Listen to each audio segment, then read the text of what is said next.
Hier soir, nous avons commencé à lire ces textes des évangiles concernant la passion de Jésus, et nous avons lu le premier, le plus ancien, celui de l'évangile selon Marc. Ce soir, nous allons lire celui qui est rapporté par Matthieu. Comme j'ai résumé hier celui de Marc en disant « c'est un scandale », ici je résumerai, bien que ce soit incomplet comme formule, pour Matthieu en disant « c'était écrit ». Et Matthieu va être beaucoup plus insistant que Marc pour indiquer que les textes de l'Ancien Testament rapportait un certain nombre de détails qui, pour lui, se sont déroulés au cours de ces événements de la Passion. Juste quelques renseignements à propos de Matthieu. On est convaincu aujourd'hui, tous les spécialistes pourraient vous le dire, que Matthieu a écrit avec le texte de Marc en mémoire ou avec le texte de Marc sous les yeux. Il y a un débat aujourd'hui sur l'utilisation de l'écrit et beaucoup pensent que la mémoire était beaucoup plus vive que l'on imaginait et que la façon dont Matthieu a écrit pouvait simplement se fier à la mémoire qu'il avait de ces textes qui étaient lus, relus dans les communautés chrétiennes primitives. Ensuite, Marc a écrit pour des chrétiens d'origine juive. Et le projet de Matthieu n'est pas d'abord de raconter l'histoire avec les événements, mais c'est avant tout de donner un enseignement à ses lecteurs, de leur dire en quelque sorte, voilà ce que vous devez savoir en tant que chrétien. C'est un espèce de catéchisme, si vous voulez. C'est un livre qui va être utilisé à maintes et maintes reprises dans l'histoire du christianisme pour catéchiser les enfants comme les adultes et leur apprendre ce qu'il faudrait savoir à propos de Jésus, et en particulier où on va présenter Jésus comme un enseignant, comme quelqu'un qui est lui-même un enseignant à propos de Dieu et à propos des textes sacrés de l'ancien Israël. Alors, nous allons procéder, comme nous l'avons fait hier, en suivant les grandes étapes de ce parcours, l'arrestation, le procès juif, le procès romain, l'exécution, puis la mise au tombeau. Mais cette fois-ci, ce que nous allons faire, c'est que je ne vais pas reproduire tout le texte de Matthieu, en particulier chaque fois qu'il est parfaitement identique à celui de Marc. Ce que je vais vous mettre en évidence, ce sont les particularités de Matthieu qui vont apparaître en rouge à l'écran, où Matthieu diffère de Marc. Et de temps en temps, cette différence sera aussi que Matthieu élimine certains éléments du texte de Marc, et à ce moment-là, ces éliminations apparaîtront comme un texte en noir rayé, de façon à ce que vous puissiez suivre assez facilement. Dans la scène de l'arrestation, les choses se racontent à peu près de la même façon, sauf que quand Judas intervient et lui donne ce baiser qui va le désigner à ceux qui sont venus l'arrêter avec des gourdins, des armes, Jésus va prendre la parole. Et d'après Matthieu, Jésus dit à Judas quelque chose, « Mon ami, ce que tu es venu faire, fais-le. » Et donc on a un Jésus qui est plus bavard chez Matthieu que chez Marc. Le Jésus de Marc parle très peu. Celui de Matthieu va parler davantage.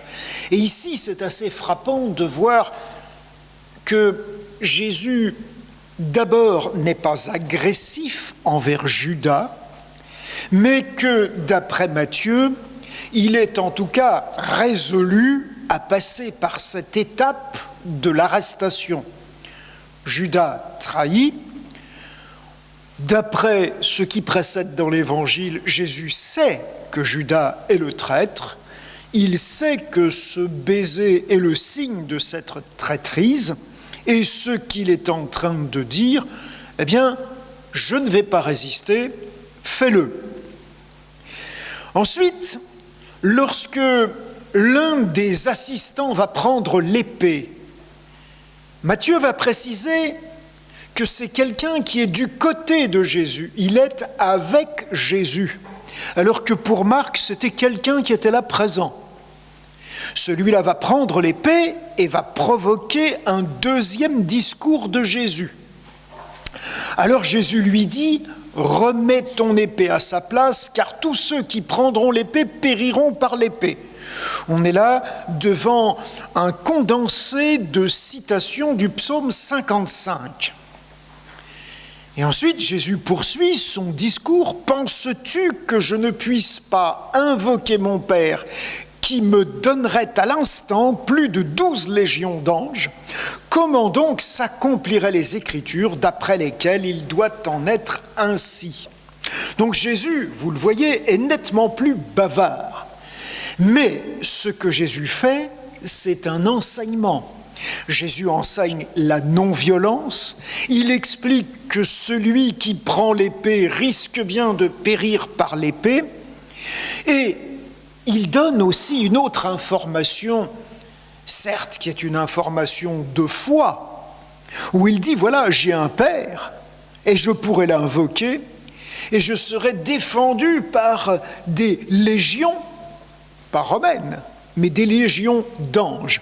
Alors il est évident qu'on n'est pas obligé de croire à cette déclaration, mais Matthieu est en train de camper un personnage de Jésus qui détient, par sa relation avec Dieu, qui est considéré comme son Père, un pouvoir assez extraordinaire. Et puis, on a la répétition qu'il s'agit bien d'accomplir ce que les Écritures, c'est-à-dire l'Ancien Testament, avaient prédit. Et un peu plus loin, Matthieu va à nouveau citer cette raison, c'est afin que les écrits des prophètes soient accomplis. Il précise ici, les prophètes, c'est l'une des catégories de textes de l'Ancien Testament. Donc si on fait un petit bilan de la façon dont Matthieu raconte l'arrestation de Jésus, on va dire qu'il mêle des discours aux faits, qu'il nous présente un Jésus qui sait et qui accepte le sort qui l'attend, mais qu'il enseigne toujours, y compris dans cette circonstance. Le renvoi aux Écritures est fait, il est même fait doublement, et spécialement avec une mention des prophètes. Et on constate, en comparant avec Marc, qu'il n'y a pas cette petite anecdote pittoresque de ce jeune homme qui s'est enfui tout nu parce qu'on a attrapé le drap dont il était vêtu, mais à la place, on a un Jésus qui détient, par sa foi en Dieu, ou qui prétend détenir un pouvoir extraordinaire d'être défendu par des armées d'anges. Donc voilà le tableau par lequel Matthieu nous fait entrer dans ces événements. Deuxième scène, le procès juif. Alors, un découpage est assez semblable à celui de Marc, sauf que on va avoir un épisode supplémentaire qui est là à la fin et que j'ai intitulé « Le prix du sang ». Et nous allons voir ça. La première chose qui diffère le texte de Marc et celui de Matthieu, c'est que Matthieu va préciser le nom du grand prêtre chez qui les choses se passent. Il s'appelle Caïphe. Ensuite, il va nous dire que les faux témoins sont au nombre de 2. Donc il est un petit peu plus précis, même s'il est moins détaillé sur la description de l'accusation concernant la destruction du temple.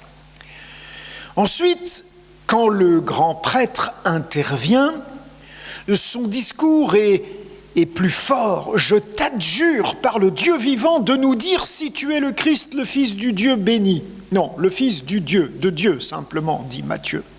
Et Jésus va répondre de façon un peu plus indirecte. Au lieu de dire « je le suis », comme chez Marc, il va dire « c'est toi qui l'as dit ». Il ne conteste pas, mais il dit en quelque sorte « j'accepte la formulation que tu proposes ». Ce n'est pas comme ça que moi, peut-être, je formulerai les choses, mais ta proposition de formulation est acceptable. Et il reprend, comme chez Marc, « mais vous verrez le Fils de l'homme », ce qui est une désignation que Jésus préfère d'après l'ensemble des évangiles. Lorsque on injure Jésus, qui a ces scènes d'outrage, on va voir que les gens qui le frappent vont préciser qu'il s'adresse au Christ, à quelqu'un qui est un prophète. Christ prophétise, dis-nous qui t'a frappé, pas simplement devine comme chez Marc. On va préciser aussi dans le langage que l'apôtre Pierre, au moment où il va trahir, renier son maître, va être interpellé par des personnes différentes. D'abord une servante qui s'approche et qui lui dit « Toi aussi, tu étais avec Jésus le Galiléen », pas de Nazareth, donc la formulation est un peu différente. Pierre nie. Ensuite, une deuxième fois, comme il se dirigeait vers la porte, une autre servante. Et là, cette fois-ci, elle va argumenter. Toi aussi, tu étais avec Jésus de Nazareth. Et la réponse, la deuxième négation de Pierre, c'est avec serment, je ne connais pas cet homme. Et puis, la dernière de ces interpellations de Pierre, c'est un groupe, cette fois-ci, c'est pas un individu qui l'interpelle et qui lui dit « ton langage te fait reconnaître ». Et ceci est une indication que l'on peut vérifier par l'histoire.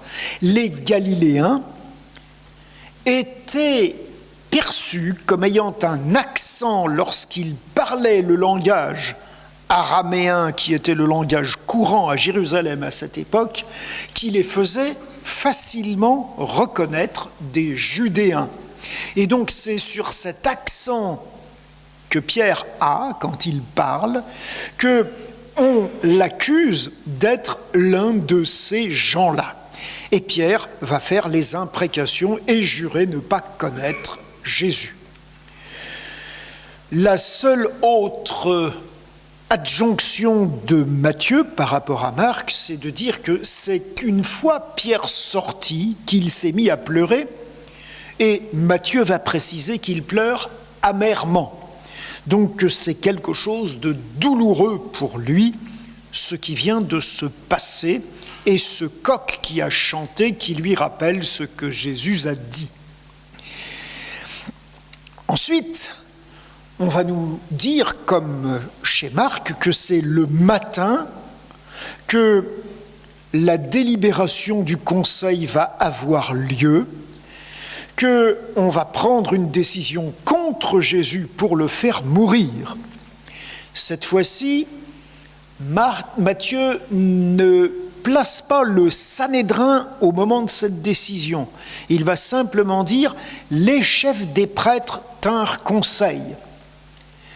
C'est donc possible que dans la conception de Matthieu, ce ne soit pas l'ensemble du Sanhédrin qui ait pris cette décision, et donc que cette décision puisse être considérée comme non valide. Donc voilà comment Matthieu raconte le procès juif. Mais il va ajouter cette section que j'ai appelée tout à l'heure le prix du sang et qui concerne Judas et qui était totalement absente de chez Marc. Alors Judas, qui l'avait livré, voyant qu'il était condamné, se repentit et rapporta les 30 pièces d'argent aux grands prêtres et aux anciens en disant « J'ai péché en livrant le sang innocent. » Ils répondirent « Que nous importe ? Cela te regarde. Judas jeta les pièces d'argent dans le temple, se retira et alla se pendre. Les grands prêtres les ramassèrent et dirent « Il n'est pas permis de les mettre dans le trésor sacré, puisque c'est le prix du sang. » Et après en avoir délibéré, ils achetèrent avec cet argent le champ du potier pour la sépulture des étrangers. C'est pourquoi ce champ a été appelé « champ du sang » jusqu'à ce jour. Alors s'accomplit ce qui avait été annoncé par Jérémie le prophète. Ils ont pris les 30 pièces d'argent, la valeur de celui qui a été estimé, qu'on a estimé de la part des enfants d'Israël. Citation de Zacharie. Et ils les ont donnés pour le champ du potier, comme le Seigneur me l'avait ordonné. Citation du prophète Jérémie. Alors vous voyez que Matthieu ajoute un certain nombre de détails au texte de Marc, et il ajoute par souci de pouvoir dire que ce qui se passe est conforme au texte de l'Ancien Testament, avec là 2 citations qui viennent appuyer ce suicide de Judas qui est présenté après cette histoire du procès juif.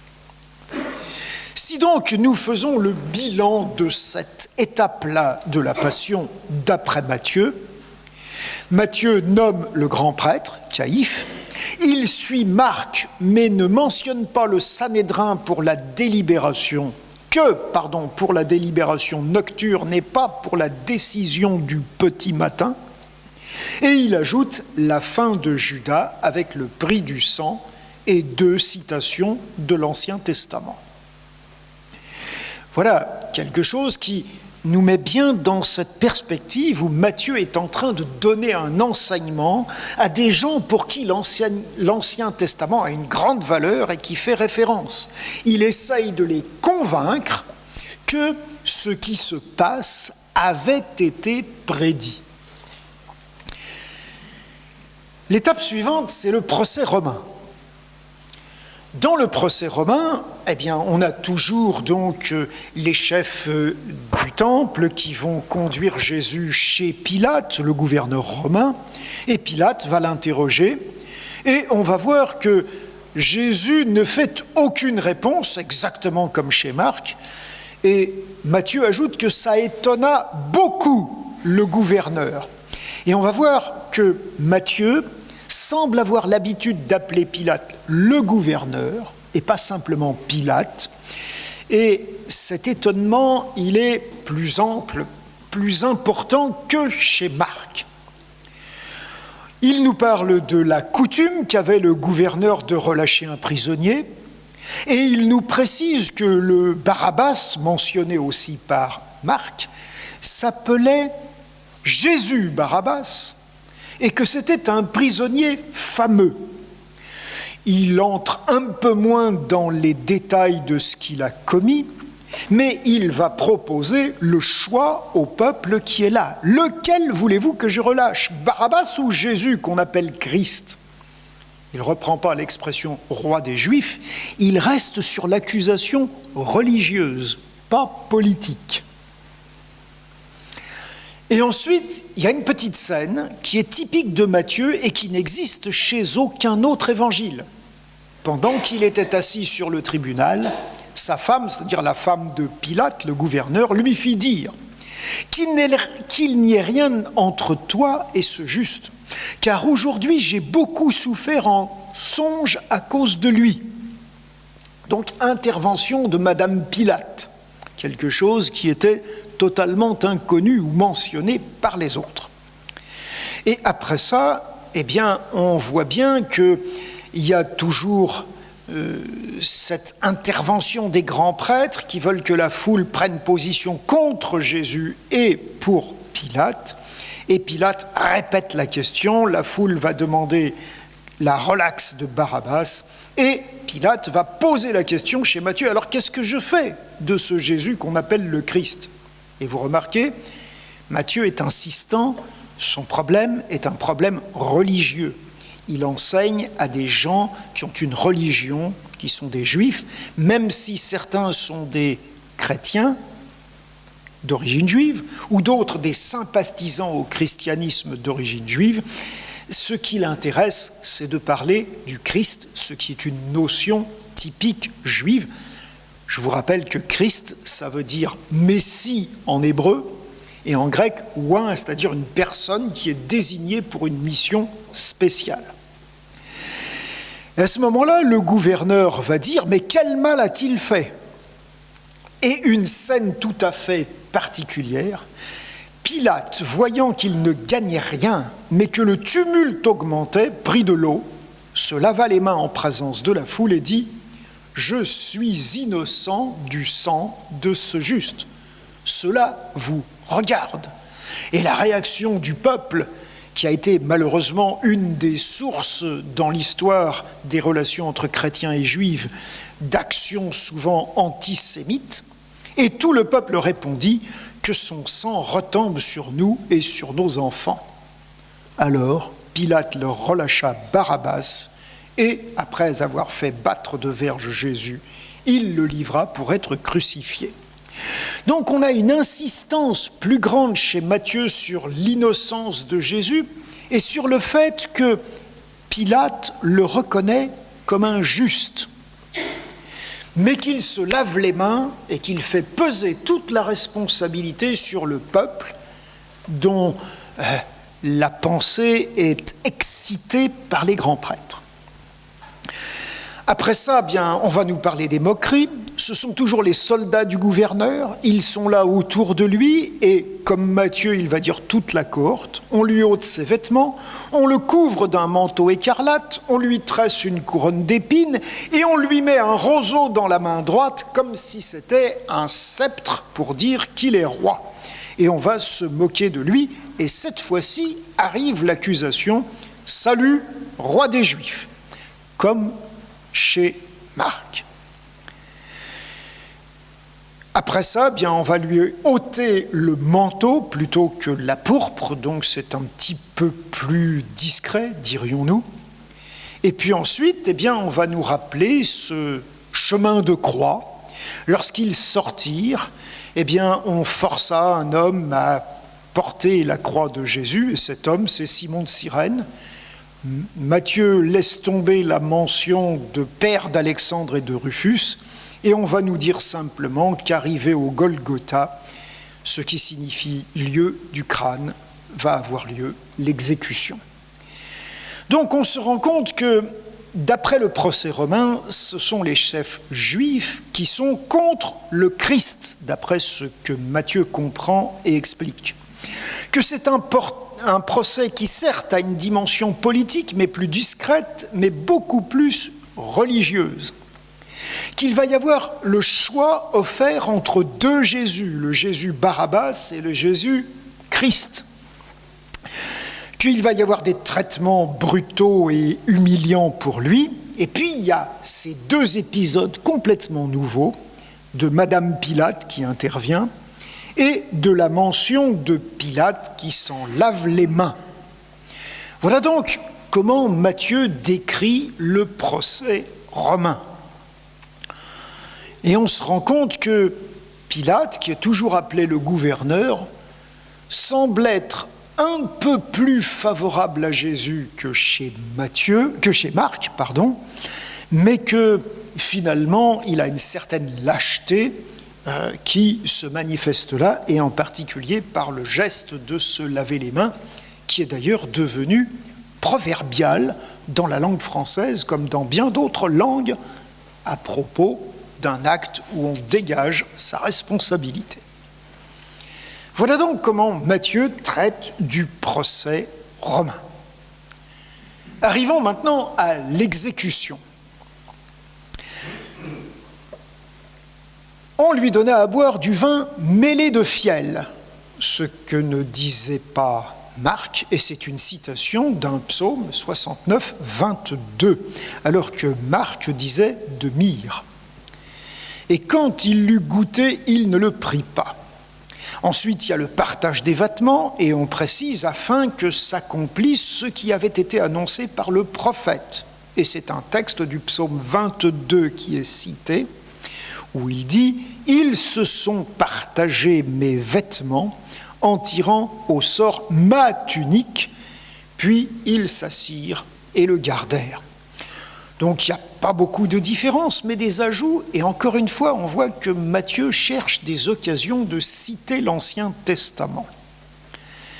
Et puis on nous parle de l'inscription, qui ne se contente pas de dire « Jésus, roi des Juifs », mais « celui-ci est Jésus, roi des Juifs ». Il y a toujours la mention des brigands. Et puis, quand on en arrive aux injures des différents passants, alors il y a cette interpellation « si tu es le Fils de Dieu ». L'expression « Fils de Dieu » revient à ce moment-là, ce qui était beaucoup plus discret chez Marc que chez Matthieu. Après ça, il va y avoir, là encore, les grands prêtres qui vont faire une accusation beaucoup plus politique que religieuse. Au lieu de dire « s'il est le Christ », ils vont dire « s'il est le roi d'Israël ». Et puis il y a cette autre moquerie encore, donc il s'est confié en Dieu, que Dieu le délivre maintenant s'il l'aime.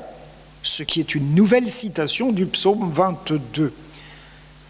Et il précise, car il a dit « Fils de Dieu ».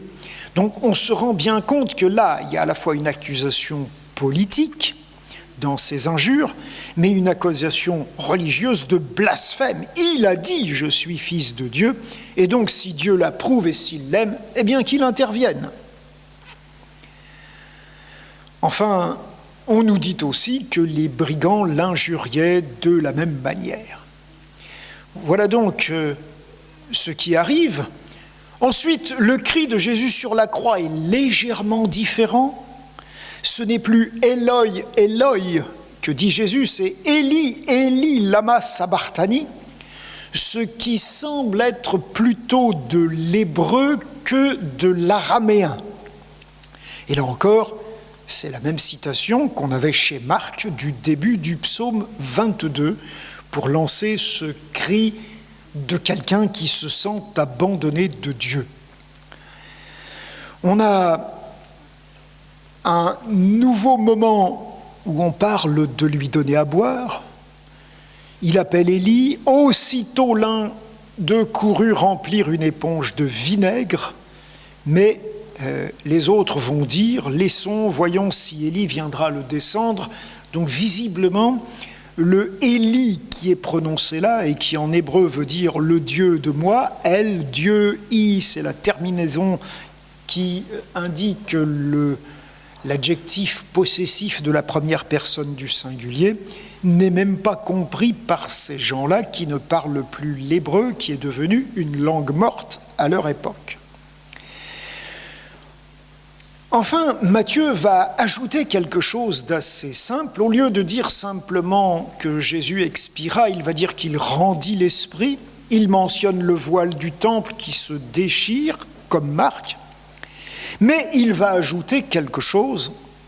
La terre trembla, les rochers se fendirent, les tombeaux s'ouvrirent et plusieurs corps des saints qui étaient morts ressuscitèrent. Alors c'est sûr que c'est extrêmement surprenant de voir une manifestation aussi impressionnante. Tremblement de terre, sépulcre qui s'ouvre, résurrection de morts.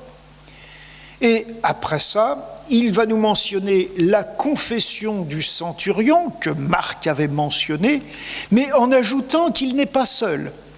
Le centurion et ceux qui étaient avec lui pour garder Jésus, ayant vu le tremblement de terre, pas simplement l'agonie de Jésus sur la croix, et ceux qui étaient arrivés furent saisis d'une grande frayeur et dirent « Assurément, cet homme était fils de Dieu ».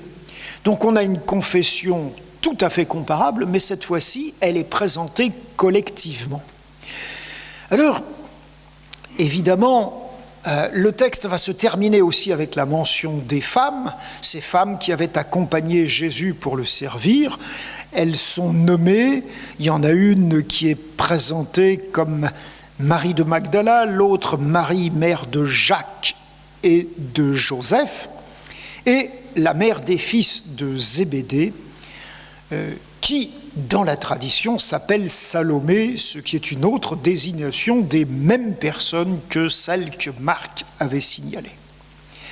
Si on fait un bilan de la façon dont Matthieu traite de cette exécution, on va nous dire que ce qui est le plus frappant, ce sont ces manifestations extraordinaires. Or, pour les comprendre, il faut se dire que dans l'esprit des Juifs, le tremblement de terre, l'ouverture des sépulcres, la résurrection des morts, c'est quelque chose qui leur fait penser à la fin du monde qu'ils attendent. Par contre, le fait que la profession de foi du centurion soit une profession de foi collective, c'est une manière pour Matthieu de dire que, effectivement, la mort de Jésus marque la fin d'un monde, et en particulier la fin de ce monde juif et du judaïsme pur et simple, mais que ce centurion romain et ceux qui sont avec lui et qui confessent que le personnage qui est là et que les événements impressionnants qui accompagnent sa mort, cette confession qu'il était assurément fils de Dieu, fait qu'on commence à voir pour Matthieu se désigner un nouveau peuple qui n'est plus le peuple juif exclusivement, mais qui est ce peuple que Matthieu a 2 ou 3 fois dans son texte désigné par le mot « Église ». En quelque sorte, on pourrait dire que ce que Matthieu est en train de dire, eh bien, ces événements sont conformes à ce qu'enseignait l'Ancien Testament. Ils marquent la fin d'une étape de l'histoire qui était centrée sur le peuple d'Israël, et ils marquent l'ouverture d'une nouvelle histoire qui va être centrée sur une église, une assemblée de croyants qui vont reconnaître en Jésus le Fils de Dieu, Messie, quelle que soit leur origine ethnique. Et donc, beaucoup de lecteurs de ce texte se disent « il ne faut pas forcément prendre ce tremblement de terre et ces sépulcres qui s'ouvrent et ces morts qui reviennent à la vie comme quelque chose qui, pour Matthieu, serait factuel, événementiel, mais plutôt comme un langage qui est en train de dire « voilà ce que cela signifie ». On pourrait presque ajouter, d'après cette compréhension des choses, que c'est comme si la fin d'un monde était venue et le début d'un nouveau monde était amorcé. Donc voilà comment certains historiens nous invitent à regarder ce texte assez surprenant de Matthieu à propos de l'exécution et de la mort de Jésus. Enfin, la mise au tombeau, on va avoir un récit qui ressemble beaucoup à celui de Matthieu, simplement que le personnage, Joseph d'Arimathée, est présenté un petit peu différemment. On va nous dire que c'est un homme riche, et on va nous préciser qu'il n'est pas simplement quelqu'un qui attend le royaume de Dieu, mais quelqu'un qui était aussi disciple de Jésus. Donc Matthieu est beaucoup plus affirmatif sur la position de ce personnage.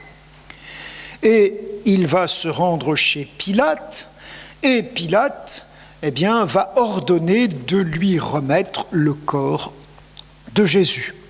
On va préciser que le linceul qu'il a préparé est blanc, que le tombeau dans lequel il va le déposer est neuf, et que c'était un tombeau qu'il s'était taillé ou qu'il s'était fait tailler, et que la pierre qui va être roulée à l'entrée de ce sépulcre était grande, et qu'une fois cette tâche accomplie, Joseph s'en va, quitte les lieux. Par contre, Marie de Magdala, l'autre Marie, est là, assise vis-à-vis de ce tombeau. Voilà donc comment l'intervention de Joseph est racontée par Matthieu et comment la présence des femmes est là. Mais Matthieu nous ajoute un autre épisode encore.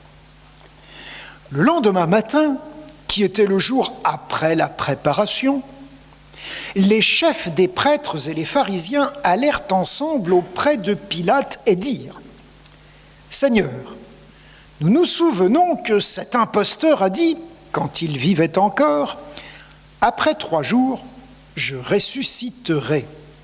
Ordonne donc que le sépulcre soit gardé jusqu'au 3e jour, afin que ses disciples ne viennent pas dérober le corps et dire au peuple, il est ressuscité des morts. Cette dernière imposture serait pire que la première. » Pilate leur dit : « Vous avez une garde, allez, gardez-le comme vous l'entendrez. » Et ils s'en allèrent et s'assurèrent du sépulcre au moyen de la garde, après avoir scellé la pierre. Voilà donc comment Matthieu raconte cette affaire de la mise au tombeau. Alors on voit que la présentation de Joseph d'Arimathée est un peu différente et qu'il y a une affirmation directe qu'il est disciple de Jésus. Et puis il y a toute cette histoire supplémentaire de la garde du tombeau.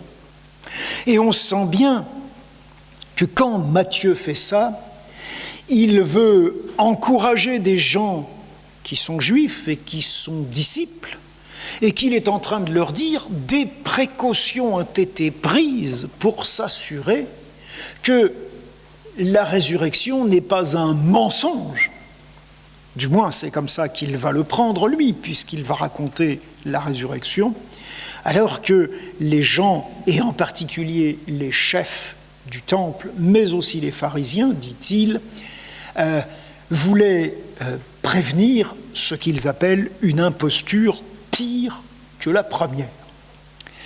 Voilà donc comment Matthieu décrit cet épisode de la mise au tombeau.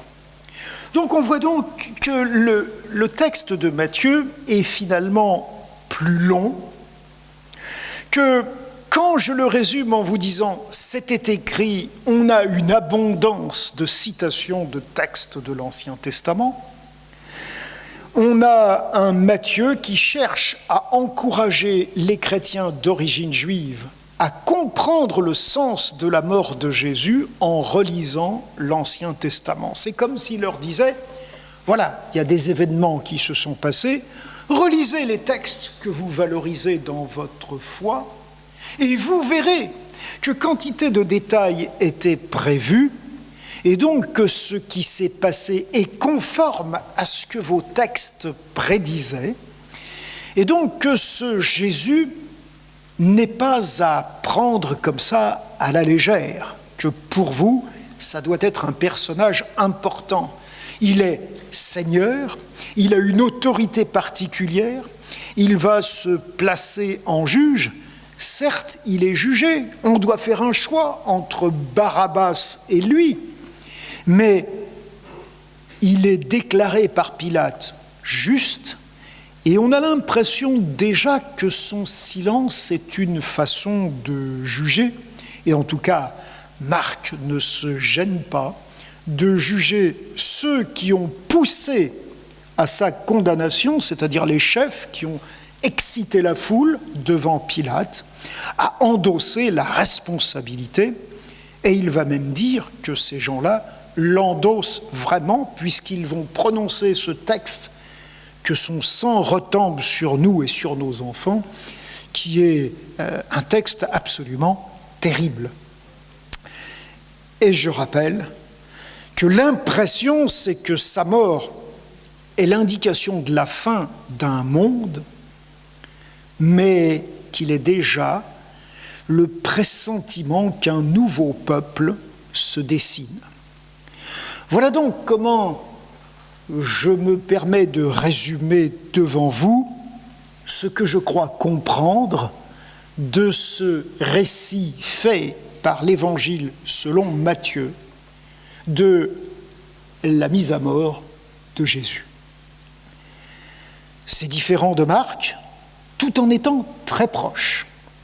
C'est la raison pour laquelle la plupart des historiens ne contestent pas le schéma général. Le type d'accusation qui fait que Jésus est mort, c'était un gêneur pour la religion juive et probablement un concurrent pour l'autorité romaine. Évidemment, on peut toujours discuter de la validité historique de certaines paroles, et ça, c'est invérifiable, mais on a de la part de Matthieu un enseignement qui est destiné à des gens dont le background, dont la formation s'est faite en lisant l'Ancien Testament, pour que ces gens-là comprennent ce qui s'est passé à l'aide de leur bagage, de leur patrimoine éducatif et religieux. Voilà donc ce que cette façon de raconter les choses me dit à moi et que je partage avec vous ce soir. Comme les autres soirs, je vous propose, si vous le souhaitez, de pouvoir poser des questions. Vous avez ménagé un petit peu plus de temps ce soir pour cela, parce que les choses deviennent forcément un peu plus compliquées, et vous pouvez commencer à comprendre pourquoi certains disent c'est une véritable cacophonie, cette histoire de la Passion, puisque les textes ne disent pas tous exactement la même chose. Mais est-ce vraiment une cacophonie ou est-ce quelque chose qui va ressembler davantage à une symphonie ? On verra ça les autres soirs. Voilà donc, si vous avez des questions, si vous avez des remarques, je suis prêt à dialoguer avec vous avant de terminer cette soirée. Alors, oui ?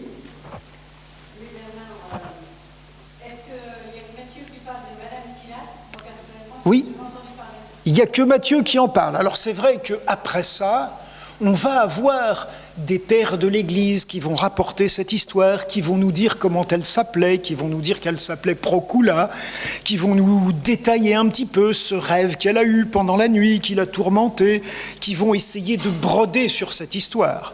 Mais sur ces textes anciens qui ont valeur historique, Matthieu est le seul à évoquer cet épisode.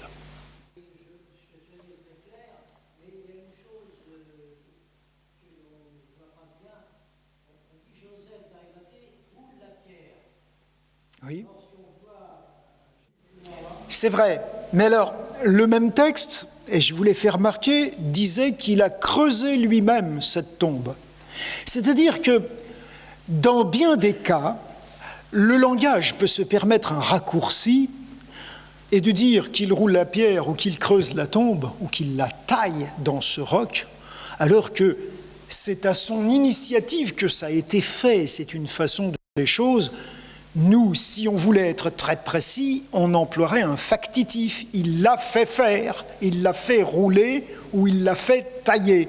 Mais c'est vrai que quand on résume les choses, on peut très bien dire, comme on le dit souvent en français, voilà, il a roulé la pierre, il a taillé ce sépulcre.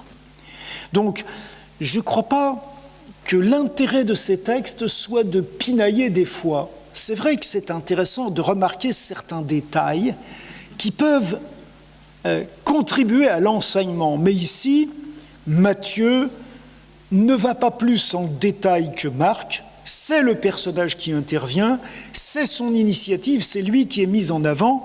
Qu'il soit aidé ou non ne semble pas préoccuper ces deux rédacteurs-là.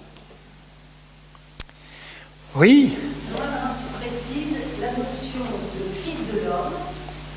Puis de « je suis le Fils de Dieu », ce qu'il ne dit pas, ce que le centurion ne dit pas, parce que le centurion dit « il est Fils de Dieu ». Voilà. On sait que nous sommes tous Fils de Dieu. Tout à fait. Alors, c'est vrai que ces expressions peuvent avoir chacune deux sens bien différents. En général, dans la mentalité hébraïque, il n'existe pas tellement de mots pour dire ce que nous appelons une catégorie. Par exemple, un menteur, on va dire un fils du mensonge. Un quelqu'un qui est malhonnête, on va dire un fils de malhonnête.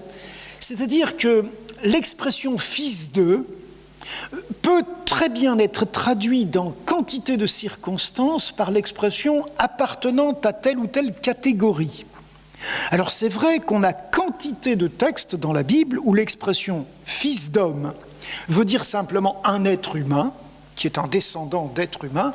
On va trouver ça très fréquemment, par exemple, dans le livre du prophète Ézéchiel, et on va le trouver dans un certain nombre d'autres textes aussi dans le Nouveau Testament.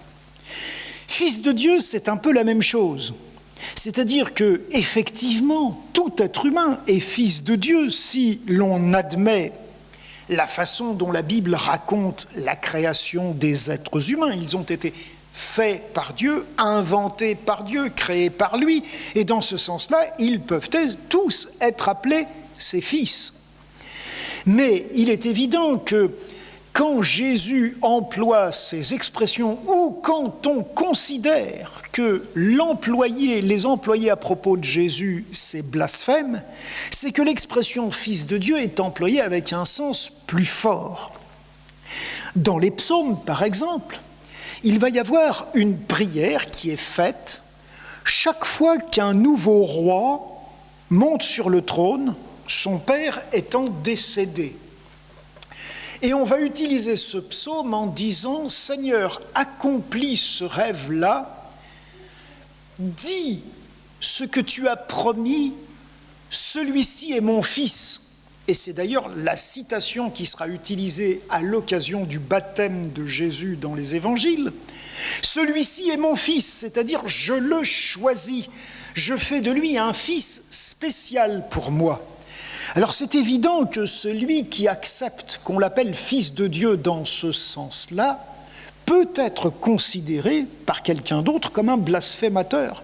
Il sort du lot général de l'humanité, il n'est pas un simple fils de Dieu, mais il est le fils de Dieu, dira-t-on en français. Et ça va être considéré comme blasphématoire. Quant à l'expression « fils de l'homme », alors c'est vrai qu'elle est employée dans ce texte-là, et en particulier au cours du procès juif, lorsque le grand prêtre interroge Jésus et lui demande « Es-tu le fils de Dieu ?» Dans Marc, il va dire « Je le suis ». Dans Matthieu, il va dire « C'est toi qui l'as dit ». Et donc, il va tout de suite dire « Mais désormais, vous verrez le Fils de l'homme venant sur les nuages du ciel ». Et il cite là un texte de l'Ancien Testament, qui est un texte de Daniel, qui, au chapitre 7, est présenté en contraste avec les autorités qui se sont succédées, qui sont des empires, empire babylonien, empire des Mèdes et des Perses, des Grecs, empire romain, qui sont présentés comme des prédateurs sous la forme d'animaux même monstrueux qui ne correspondent à aucun animal de la réalité. Et en contraste, on va dire, voilà, de même que ces puissances fonctionnent malheureusement trop souvent vis-à-vis des hommes comme des prédateurs, va arriver un nouveau roi qui sera véritablement fils d'homme, c'est-à-dire l'homme tel que Dieu l'avait conçu et l'avait voulu, et qui lui ne sera pas un prédateur, mais qui va pouvoir régner pour l'éternité parce qu'il veut le bien de chacun. Et bien sûr, quand Jésus cite ce texte-là, il est en train de dire ce personnage promis, c'est pas n'importe qui, c'est moi. Alors évidemment, ça aussi peut être considéré par certains de ses vis-à-vis comme un blasphème, c'est-à-dire une prétention d'une outrecuidance difficile à admettre. Parce que si quelqu'un vient vous voir aujourd'hui et va vous dire « voilà, tel texte de l'Ancien Testament, c'est moi qui l'accomplis », il n'y a qu'à voir comment notre société a traité des gens qui se proclament messies, et on va les appeler des messies autoproclamés. Et bon, vous vous rappelez d'un certain Bourdin à Castellane, vous pouvez vous rappeler d'un certain Moon, etc. Je veux dire, comment on traite ces gens-là dans nos sociétés. On a énormément de mal à admettre que des gens puissent s'identifier à de tels personnages. Et c'est sûr qu'à l'époque de Jésus, on a eu tout à fait autant de mal qu'on l'a aujourd'hui. Donc voilà un petit peu ce qui se passe autour de ces désignations-là. Écoutez, le temps a passé, c'est pratiquement l'heure de nous séparer. Alors je vais vous souhaiter une bonne fin de soirée, vous donner rendez-vous à demain, et demain, on lira la Passion selon saint Luc. Et cette fois-ci, peut-être certains d'entre vous comprendront pourquoi j'ai écrit un petit livre sur l'évangile de Luc. Voilà, je vous souhaite une bonne soirée à tous et à toutes, et je vous donne rendez-vous à demain, 19h, pour continuer à lire et à essayer de réfléchir sur ces textes de la Passion de Jésus. Bonne soirée, merci.